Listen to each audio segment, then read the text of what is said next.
Walter, and I want to thank everyone for coming to my talk. I know at the beginning of the semester people are very busy, have lots to do, so I really appreciate that you're taking the time to come here. Okay, the title is Dominque, Slave Rebellion and Feminist Reform in John Thelwall's The Daughter of Adoption. Here's the book, Daughter of Adoption. It just came out in the spring of this year.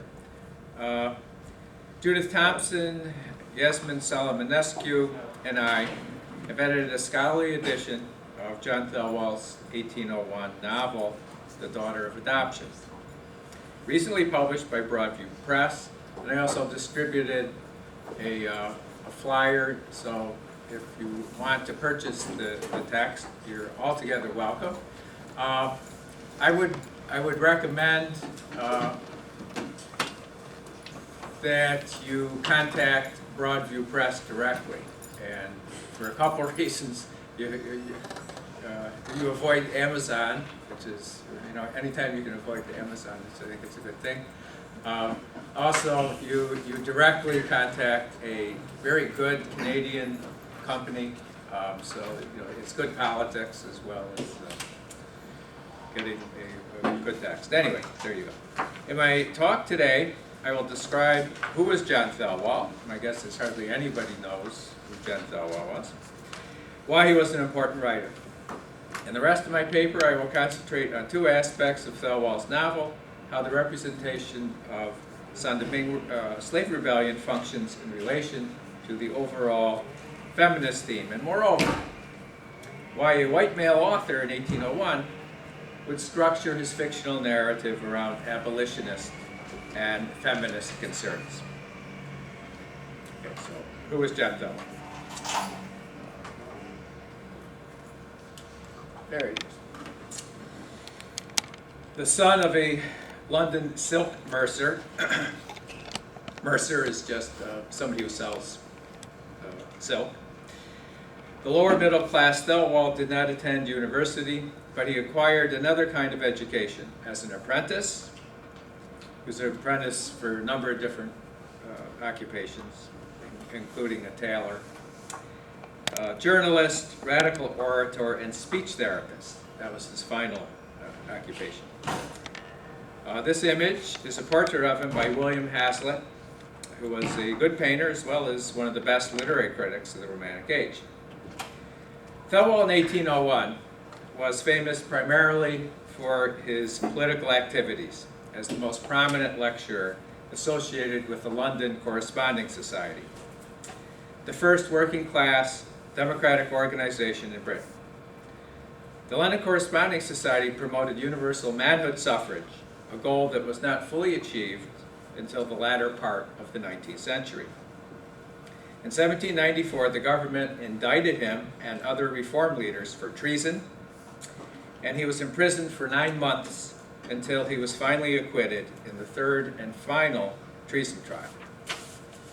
Following his release from prison, he conducted weekly lectures in London to large audiences until the government suppressed the lectures by enacting what were known as the gagging acts. The government didn't call them the gagging acts. That was the Democratic reformers called them the gagging acts, which made political lecturing illegal. And here's another image.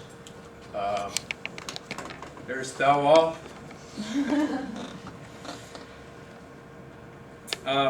Here's an image of a huge protest meeting in Copenhagen Fields. There were over 100,000 people, organized by the London Corresponding Society against the gagging acts. Thelwall, the most important speaker, is here depicted by James Gilray, who is an incredibly talented caricaturist. If you know the history of art, he's one of the very best.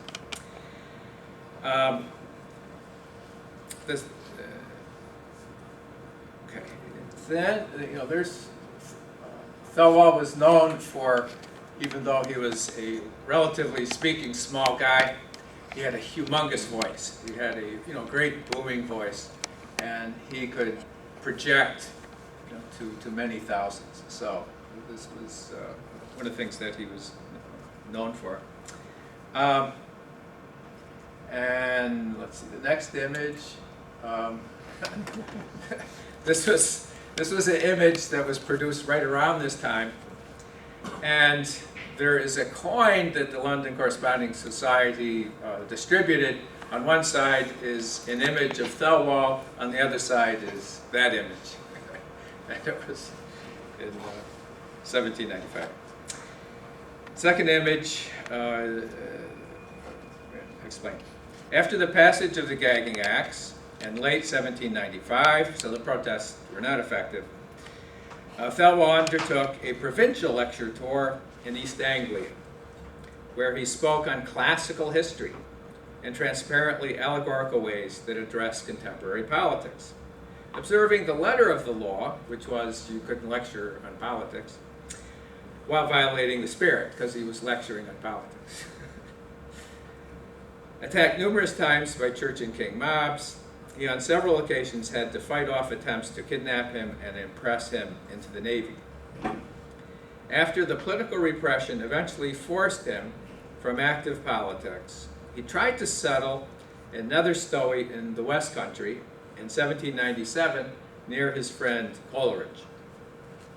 Thelwall imagined himself as part of what he called a triumvirate with Coleridge and Wordsworth, because Wordsworth and Dorothy and Coleridge were living in the same area, and that's where Thelwall wanted to live. But the settlement plans were dropped because Thelwall's notoriety, reinforced by government spies, was too toxic for the neighborhood. A key episode in Thelwall's novel alludes pointedly to a memorable conversation in Nether Stowey about politics and landscape. According to Coleridge's memory of it several decades later, he reported that, quote, "We were once sitting in a beautiful recess in the Quantocks," that's in the West Country, "when I said to him, 'Citizen John,'" that's the way it was the French Revolution, so everybody's referred to as citizen. So, "Citizen John, this is a fine place to talk treason in." "Nay, Citizen Samuel," replied he, "it is the place to make a man forget that there is any necessity for treason." Thelwall's own version, depicted in The Daughter of Adoption, has almost the same wording by two of his main characters, who are situated in a beautiful spot in Dominque, right on the eve of the slave rebellion. Thelwall finally settled, 1798, Thelwall finally settled in a 35-acre Welsh farm on the banks of the Wye. The Wordsworths and Coleridge visited him in 1798, a few weeks after William's iconic poetic meditation at Tintern Abbey. Tintern Abbey is a poem probably a lot of you are familiar with. And Thelwall was just a little bit downstream from Tintern Abbey. And another souvenir from the Thelwall visit is the poem by Wordsworth, Anecdote for Fathers, which is in Lyrical Ballads. And the poem, if you're to look at it, it says, at Liswyn Farm, that was Thelwall's farm. Much has been written about the growing conservatism of Wordsworth and Coleridge in relation to the radicalism of Thelwall, and I will just make a passing reference to the work of E.P. Thompson and Judith Thompson, no relation at all, as well as Nicholas Rowe. All three have developed this area of study extensively. Although Wordsworth and Coleridge became the canonical poets we now remember, Thelwall in 1801 was by far the better known of the three. So if you were to transport yourself into 1801, Thelwall would have been known by almost everybody. Coleridge and Wordsworth, who exactly are they? So well known, in fact, that Thelwall chose for his novel a pseudonym, John Beaufort, alluding slyly to the location in London where he used to deliver his lectures, the Beaufort Buildings. Mary Shelley's Frankenstein also alludes to Thelwall's lecture site in the name of Caroline Beaufort, Victor Frankenstein's mother. Godwin, Mary's father, knew Thelwall well. They were good friends and also had very serious disagreements, but he was... The early 19th century was the high point of the anti-Jacobin reaction in Britain, as Godwin, too, was forced to assume various pseudonyms for his publications. By 1800, the London Corresponding Society, as well as labor unions, had been completely outlawed. The rebellion in Ireland, which started in 1798, had been savagely put down. And radical pamphlets and periodicals, which had flourished earlier in the 1790s, had been silenced. In this hostile literary environment, Thelwall constructs his novel. The context for the novel's depiction of slavery is complex, as there were at least two major tendencies in British society relating to slavery. One was the increasingly popular abolitionist movement, which had its political victory later in 1807, when the slave trade was abolished. Led by Quakers, Methodists, evangelicals, and former slaves like Equiano, the movement had triumphed in popular opinion well before the political victory. Another tendency was the cynical and opportunistic attempt by the British military to steal the French sugar islands in the Caribbean during the upheavals of the slave rebellions and in the context of the French revolutionary abolition of slavery. France abolished slavery in the early 1790s in the context of the French Revolution. Between 1793 and 1798, Britain committed significant manpower and treasure to the West Indian enterprise. But the failure was complete, as Britain lost many thousands of soldiers and sailors and gained nothing in Saint-Domingue or elsewhere in the French Caribbean. Indeed, Britain had its own troubles in its main colonial island of Jamaica, when in 1795, the Maroons in Trelawney rebelled. And Maroons, for those who are not familiar, Maroons signifies slaves who have escaped. And Maroons in various Caribbean islands had their own society, and they had their own organization and so on. So, anyway, but in 1795, the Maroons in Trelawney, part of Jamaica, rebelled. An event commemorated in Thelwall's novel, even though it's anachronistically, it's referred to in the novel in the early 1790s. The rebellion's a little bit later. But here's the quote. "O Jamaica, Jamaica, thou island of abominations and horrors, what inconceivable cruelties are there with which those who insult our national virtue by calling themselves English planters have not polluted thee."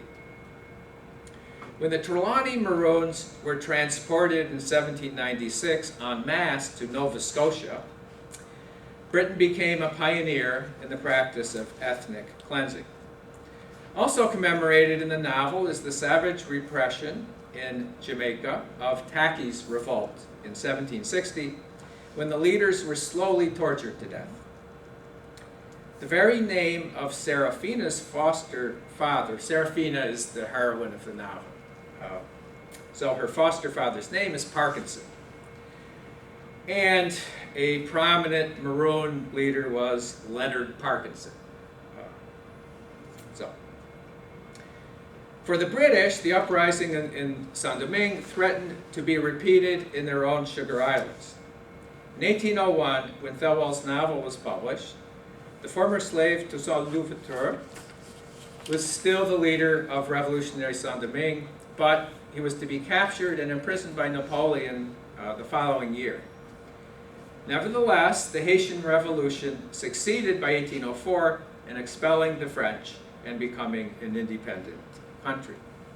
So you have an image of Toussaint and Thessaly.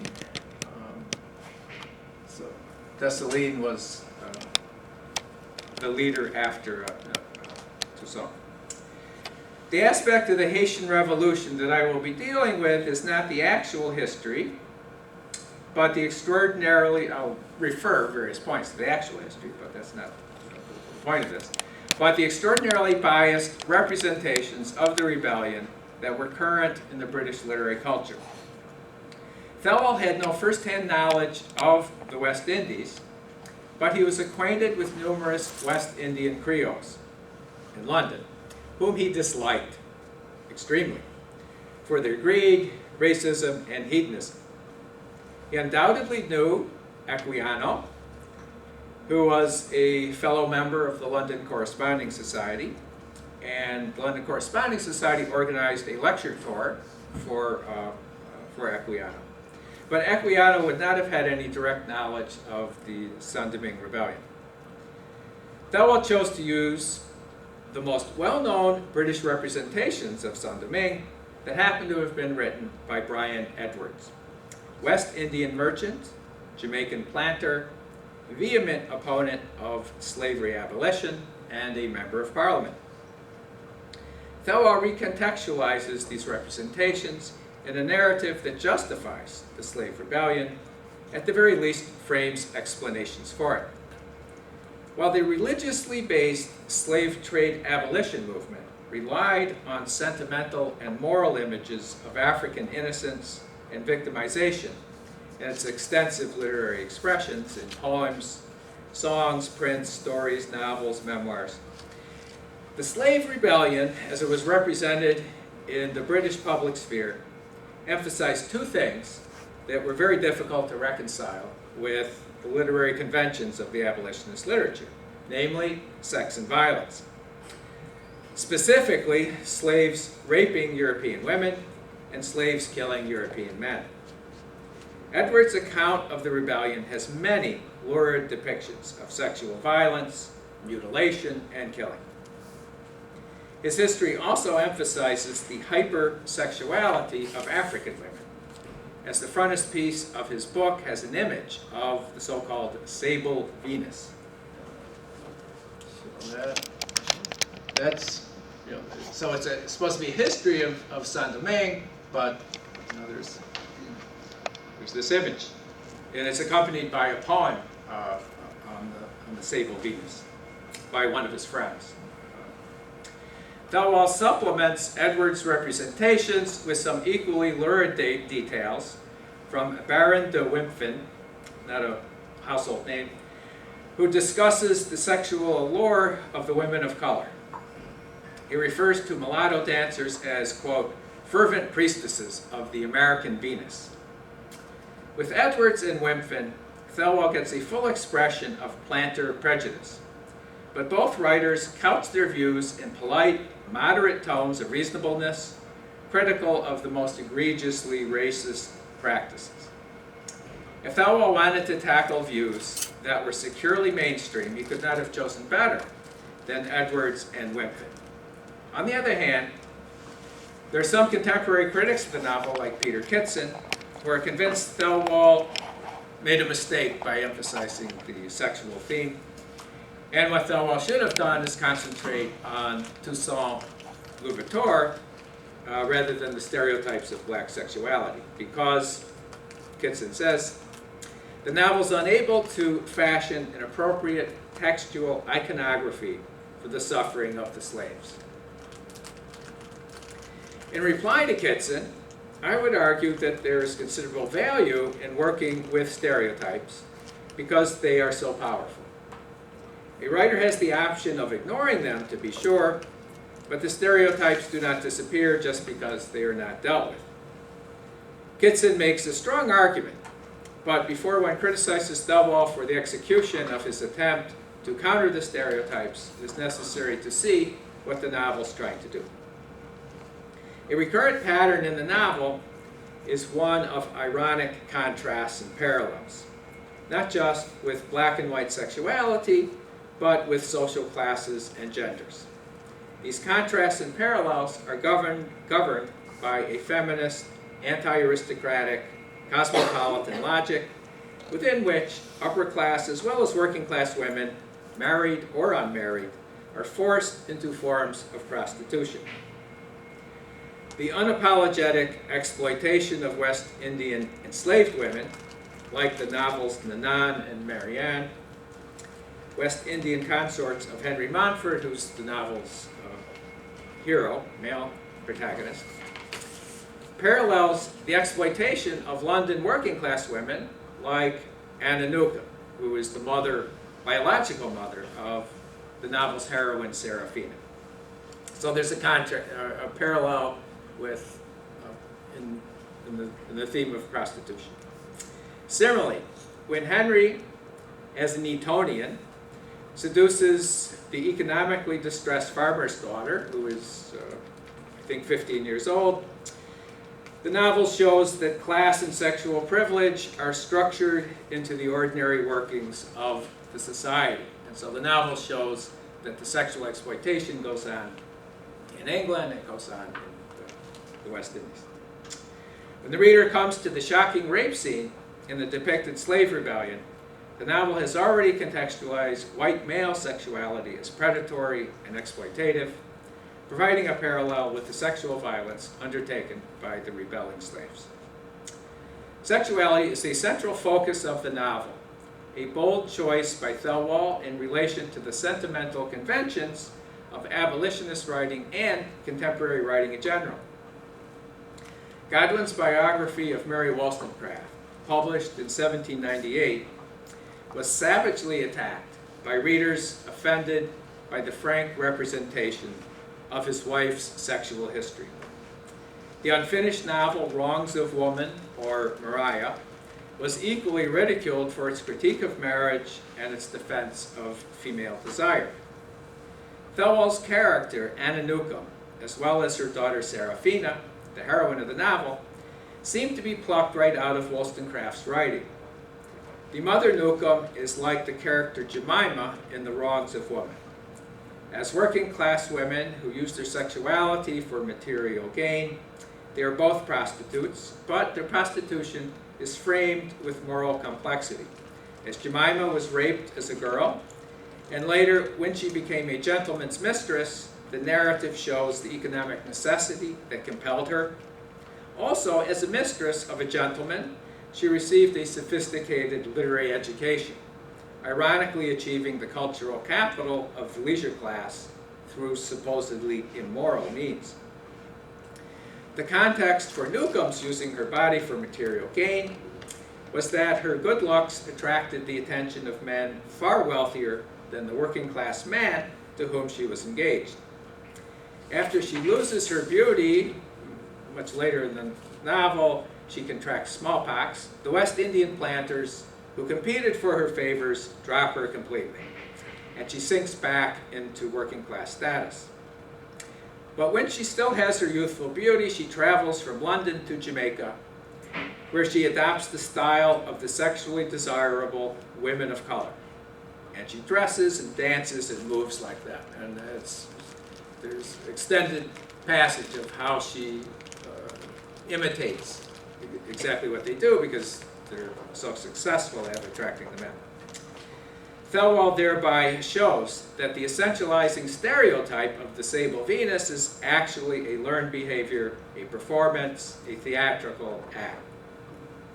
Reinforcing her connection with West Indian culture is Newcomb's name change. She changed her name to Morton. The Creole son that she has in Jamaica is named Maroon, with an O, not an A, but it's an obvious homonym for maroon, a category of escaped slave. A recurrent trope of the novel is so Morton, I mean, you can see maroon in the name Morton. It's pretty obvious.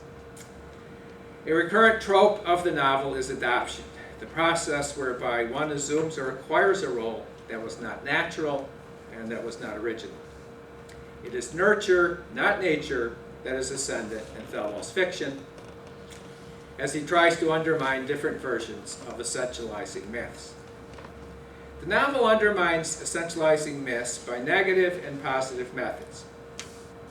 A negative example is the character of Maroon, Sarafina's brother. He was a Creole. It's too hard to explain this, but he was a Creole raised by poor mulattoes. How that happened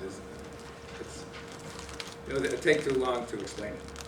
Maroon, the most morally blighted character in the novel, is a slave trader, a smuggler, a murderer, a would-be rapist who was guilty of having sex with his foster mother.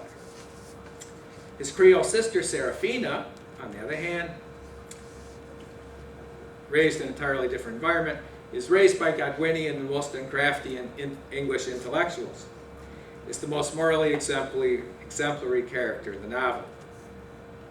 Thelwall provocatively uses Sarafina to challenge the sexual norms in ways that evoke deliberately the Wollstonecraft scandal. When Sarafina's mother leaves her daughter alone with Henry, and again, I'm not giving you a plot summary, so just have to bear with me. When Sarafina's mother leaves her daughter alone with Henry, who's the hero, she expects that they will have sex, and that her daughter, as well as herself, will ultimately benefit materially from the relationship. She thinks, and she's trying to pimp her daughter, for which she feels no qualms whatsoever. The mother's cynicism, which reflects her unromantic working-class experiences, views sexuality as a means to an end. She, quote, considered the intercourse between the sexes as a piece of chicanery, in which the female was to gratify her ambition and promote her worldly prosperity by playing upon the infatuation of the other sex. She also considered virtue a mere bubble, the phantom of fools and the stalking horse of those who have wisdom enough to aim at better things. And finally, female chastity, she considers a bubble of bubbles, a commodity in which she would have trafficked at any time, wholesale or retail, with as little remorse as though she had been a West Indian by birth and all womankind had been Negroes. And she did verily believe that no rational woman, whatever route she might be made of it, did ever set 1 shilling value upon it, further than it might be subservient to her more essential interests. End quote. Sarafina herself, however, who is represented as being in love with Henry, sees their sexual relationship as natural and based on mutual attraction rather than commercial calculation. When the couple begins their sexual relationship on the trip back to England from the West Indies, they are appropriately in a liminal space where the rules of neither the slave society nor the British class society exert complete authority. However, after Sarafina arrives on British soil as an unmarried young woman, she is viewed as Henry's kept mistress, a status that keeps her isolated from respectable social life that she wants to have, especially as she aspires to participate fully in the intellectual culture, making use of her education at the hands of her Godwinian foster father. At no point in the novel does she express guilt or shame for her sexual relationship or her sexual feelings. Like a good Wollstonecraftian, she desires to negate her status as a kept mistress for entirely utilitarian reasons. It is precisely on Sarafina's attitude toward marriage and sex that the reviews of the novel focus their harshest critical comments. The influence of Wollstonecraft is felt as well in Thelwall's upper-class female characters, such as Amelia Montfort and her best friend Louisa, who are both coerced into unsatisfying marriages and who have an attachment between themselves described as the most excessive height of tenderness. The same-sex bond decisively shapes the plot of the novel when they collaborate to deceive their husbands about their newborn children. Amelia, whose own baby died shortly after birth, raises Louisa's child as her own after Louisa dies from childbirth. It's a very melodramatic plot twist, but anyway. And Wollstonecraft, too, died right after childbirth. That's also part of the illusion. The secret adoption reinforces the nurture over nature theme while establishing the moral authority of the mothers over the fathers. Wollstonecraft is also realized in the novel's education theme as Amelia raises the changeling Henry according to the rational methods of Anna Aiken-Barbauld, Maria Edgeworth, as well as Wollstonecraft, the so-called petticoat philosophers, derided by Amelia's husband.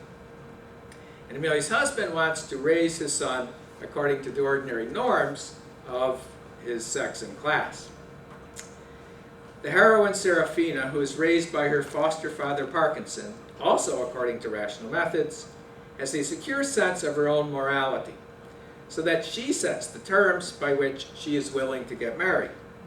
She requires that Henry undergo moral reformation, and she repels the arbitrary dictates of her biological father, so that when he insists that she submit to his will and obey, she replies that her foster father had taught her to submit only to reason and obey nothing but justice. At the end of the novel, when the comic resolution is being sorted out, it is Sarafina and her voice of cosmopolitan feminist justice that presides, setting aside the wishes of paternalistic males, especially their desire to perpetuate primogeniture. As we move toward the resolution of this paper, I return to my earlier comment about the white male author using the Haitian Revolution and Wollstonecraftian feminism. Even before the French Revolution, slavery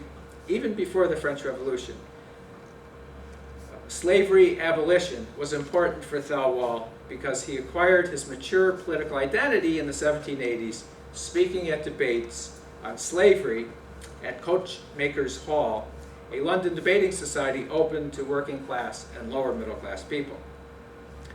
Another reason for focusing on the Dominque Rebellion was to provide a way to discuss the whole issue of revolutionary violence, which was a difficult topic to handle even in the more favorable 1790s, much less the anti-Jacobin 1800s. Because abolitionist discourse had, for the most part, not entirely, but largely, had delegitimated slavery in public opinion, although slavery in Britain doesn't get abolished until the 1830s. But the case for using revolutionary violence was assisted by aligning it with the cause of abolition. The explanatory narrative that revolutionary violence was unfortunate and could not be applauded, but it was understandable and even inevitable as a reaction against unspeakable oppression, worked with the French Revolution as well as the Haitian Revolution. Thelwall had actually represented in two earlier plays the violent triumphs, alas completely counterfactual, of Native Americans over Europeans, first in Central America and secondly in the Andes, justifying the use of force as inevitable and necessary. According to Thelwall's politics, the British democratic cause was connected by means of solidarity with cosmopolitan justice, so that by defending Native Americans, he was assisting his own political hopes. Finally, it might have given Thelwall a sense of hope when it looked as though the former slaves in Saint-Domingue were actually defeating the Europeans and that they were going to win. The fortunes of his own British democratic movement were anything but hopeful. The centrality of feminism in the novel is overdetermined by his personally knowing Godwin and Wollstonecraft, by the recent death of his own 6-year-old daughter Mariah, who was being raised according to feminist principles, by his reaction to the misogynistic scapegoating of Wollstonecraft by the anti-Jacobins, and by his longtime identification with women writers as being cultural outsiders like himself. He notoriously championed the sonnets of Charlotte Smith over those of John Milton in the Universal Magazine in 1792. And finally, anti-aristocratic feminist critique was perhaps the only available ideological means by which the explosive issue of the racial sexual stereotypes could be countered. Okay, thank you.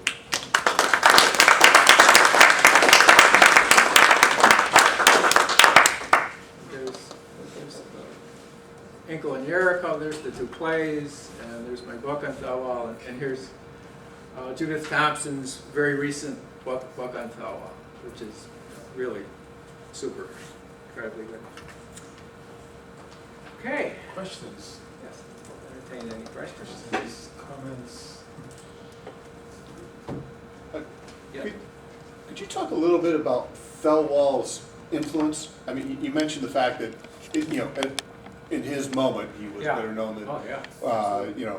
Wordsworth and all. But in particular, I'm interested in his influence in terms of management of stereotypes. And I mean, echoes that are bouncing kind of a little bit around in my head are later 19th century American literature that sort of had to play with the same problematics. Right. How do you've got all this sort of discourse out here, how do you resist one or compliment another? But just more generally, Yeah. what happens to Thelwall in the literary world? And Well, his as far as countering the stereotypes, that's yeah. one of his main functions. It's not apparent that he was wildly successful. Right. I mean, just judging by the fact that the Haitian Revolution was not viewed very favorably, and that after 1804, it was really. I mean, in the competition between Edwards and Thelwall, Edwards wins.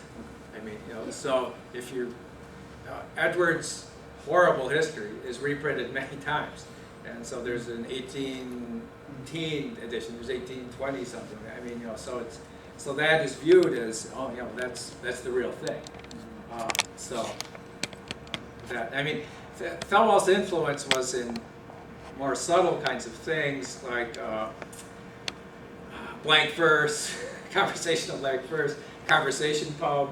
I mean, he was a pioneer in that genre, along with Coleridge. But I mean, Thelwall really did it first. But, so, in certain areas like that, he was very, very influential. But on that very specific thing of contesting Edwards's stereotypical representations. No, Edwards wins. I mean, that's pathetic. Yes. On that note, the fact that Thelwall was better known in his time than some men that are better known now. Yeah. Was there any kind of like political drive for that? Like, was there any backlash after his death? People that suppressed his materials later? You mean when? Why hasn't his literature been pressed upon us? Oh, yeah. That's the story of Thelwall's reputation is complicated. I mean, it gets he kind of disappears from view in the 1830s, and why exactly that happens. It's hard to say. And he really doesn't get revived until the 60s by E.P. Thompson. In E.P. Thompson's History, The Making of the Working Class, there's a whole lot about Thelwall. People get interested in him and say, oh yeah, it's really interesting stuff. And so it was E.P. Thompson. And it's still continuing. I mean, it's still, Thelwall's letters are still being discovered, and so more and more of his work is being published. I mean, well, one thing about that, he just had really bad luck. I mean, aside from, I mean, Coleridge and Wordsworth, of course, became very famous, and they had been connected with Thelwall. That was something they didn't want to publicize. I mean, Thelwall was, Mr. Dangerous radical, and they were not dangerous radicals in the 20s and later. Didn't want to publicize the fact too much. Yes. How successful was his novel at the time? Successful enough that it was reviewed by the major reviewing venues. So, monthly review, critical review. Did it sell well to the public? Well, there was an Irish edition and there was an English edition. So, inferring from that. Moderately well? Yeah. Was he ever taken up later by the American abolitionists in the United States? That I don't know. one of his poems, he wrote a poem commemorating the abolition of the slave trade, and that was reprinted many, many times. So that Okay. entered, you know, I was thinking about his- abolitionist discourse. I was thinking about his novel. The novel, I don't know, because there was an Irish edition, but I don't, There was no American edition. no. Thank you. Yep. Okay, I was a professor of English, and I went through graduate school in English, Right. and I taught for a long time, and until you first mentioned him, I'd never heard of Thelwall. So, I think that he wasn't canonical. Oh, no. He wasn't even anti-canonical when people started to demolish the canon, right? That's true. So where did you pick him up, and how? But E.P. Thompson, I mean, It wasn't through reading little references in Coleridge and Wordsworth? no, reading E.P. Thompson, he has that story about Coleridge and Wordsworth and Somerset Shire in 1797. And he has a wonderful essay about, I forget what it's called, reaction and retreat, something like that, in the 60s. So I knew about that, so that was intriguing. Uh-huh. And yes, so I started looking around and found it. I mean, it's just, how he disappeared is, similarly, Thelwall disappeared, but so too did the women writers. Mhm. Felicia Hemans, Charlotte Smith, Mary Robinson. There's a whole slew of them that, when you and I went to grad school, we never heard of these people. We heard of Jane Austen. Yeah. we didn't But she hear. was a good girl. Yeah, she was a good. So we didn't hear about any of these women writers, and then part of Thelwall's bad luck, that he's male. So Yeah, I was going to say. he would have been better known had he been one of the women writers. But it is interesting that he always closely identified with the women writers, as he saw himself as in their. That wouldn't have helped him either in the feminist revolution. I know. Because what's this guy doing here, That's right? right. It's Yeah. our territory. Poor John. Could never win. Yes, please. Yeah, I'm curious about, you mentioned that he knew Equiano probably. Oh, yeah. I'm interested in hearing more about his relationships with British Africans, Okay. or even sort of textual evidence that he's reading them, thinking about them, and anything in the novel itself. Not specifically about Equiano, but as far as the why I say that it'd be hard to imagine him not knowing Equiano. Equiano stayed with one of the leaders of the London Corresponding Society, whose name was Thomas Hardy, and it's not the test Thomas Hardy. It's, no relation whatsoever. But this Thomas Hardy was a shoemaker. He was one of the leaders, and he was one of Thelwall's best friends. And considering that there was a lecture tour organized by London Corresponding Society, Thelwall is the leader of this London Corresponding. Thomas Hardy is one of his best friends. It would be almost impossible to imagine him not knowing him. But as far as textual evidence, no. There are no allusions.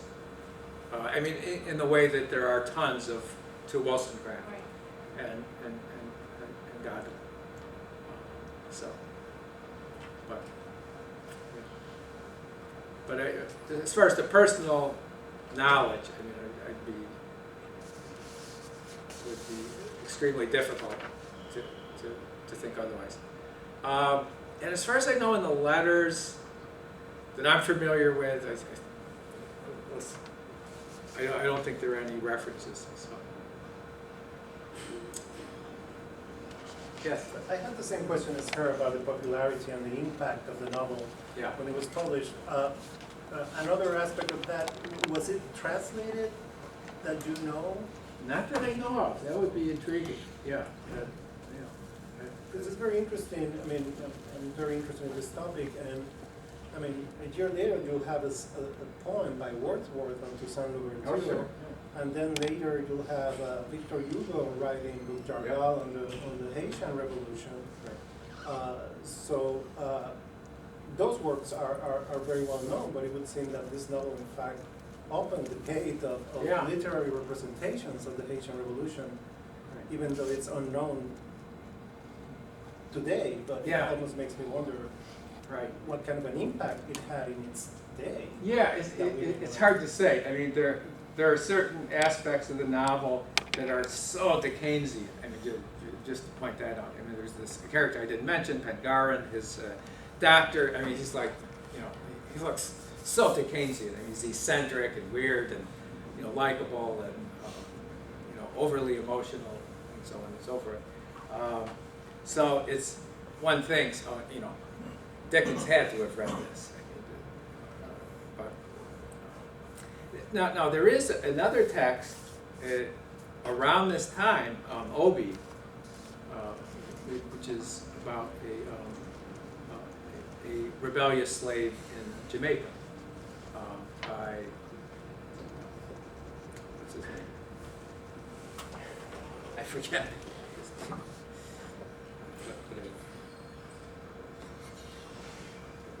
Second, William Earl. Obi, or the History of Three-Fingered Jack. And by, oh yeah, Srivanas Aravadaman is the editor of that. He's coming to the Humanities Center. So there was, but I mean, and also Obi was put on as a play. So it was played in London, in the provinces, also in America. It was played in New York. So it did get around a bit. I mean, you know, these representations. And one area of research that I don't think anybody has seriously undertaken is the novel in America, because the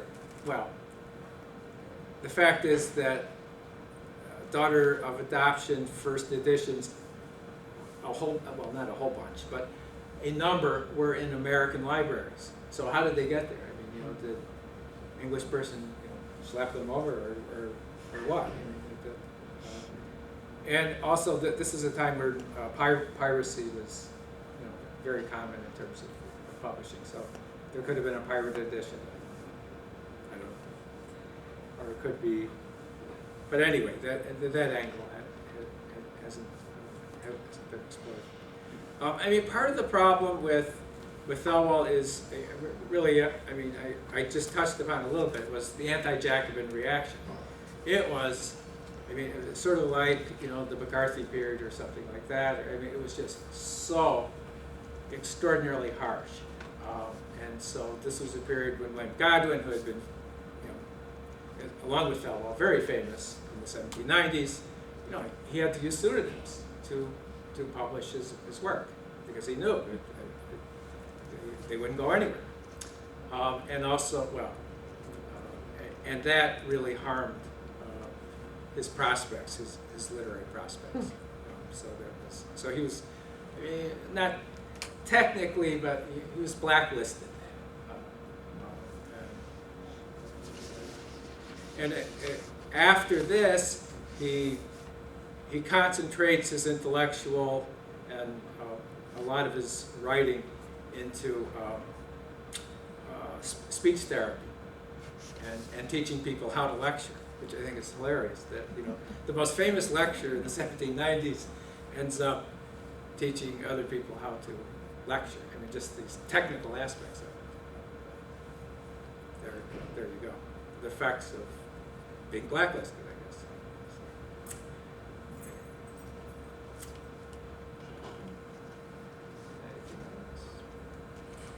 Okay. Thank you.